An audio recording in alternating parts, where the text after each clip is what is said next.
Financial Planning and Investments Pro, Rob Auclair, financial advisor and principal with Randall Financial Group in Providence, Rhode Island. Rob, welcome back to the show. Thanks, Oliver. Rob, we spend a lot of time talking about retirement.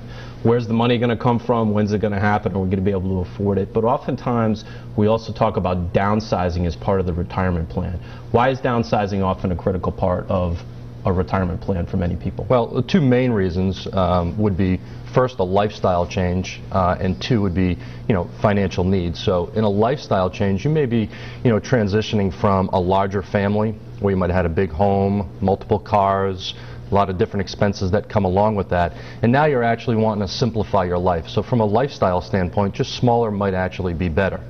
The second piece of that is, the financial piece. You need some money. So by downsizing, in most cases, you can usually try to save some money in making that decision, along with hopefully putting some more dollars in your pocket.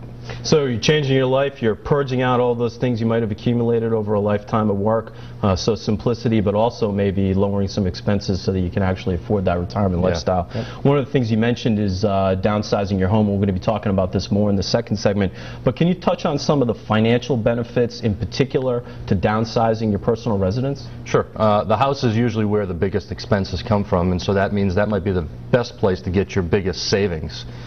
So when we're actually looking at the house and we're downsizing, you've got a house, you might lower your taxes, you might be lowering your utilities, less work around the house if you've got people doing landscaping and different things like that. So you're going to save on a monthly basis, let's say, with those expenses.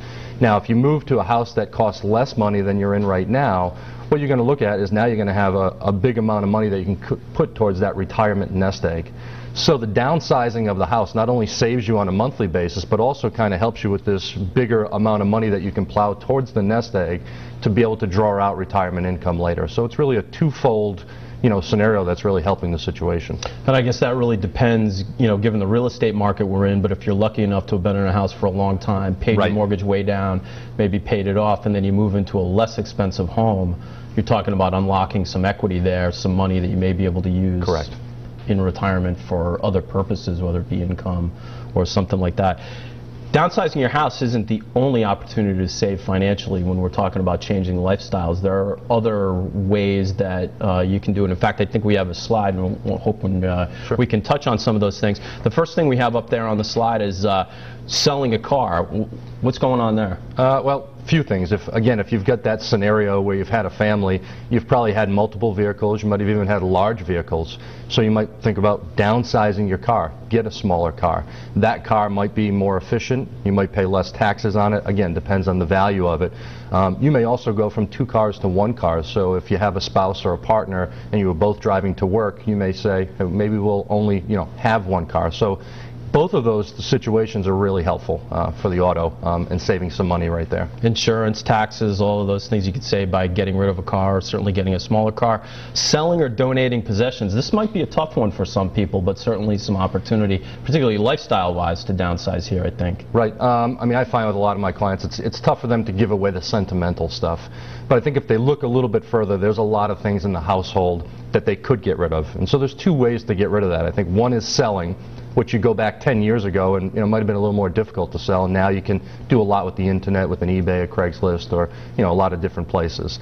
And so you're putting money right in your pocket, and again, your lifestyle, you're simplifying by getting rid of those things you don't need, clothing, maybe extra furniture, a lot of things that maybe children might have used in the house at one point.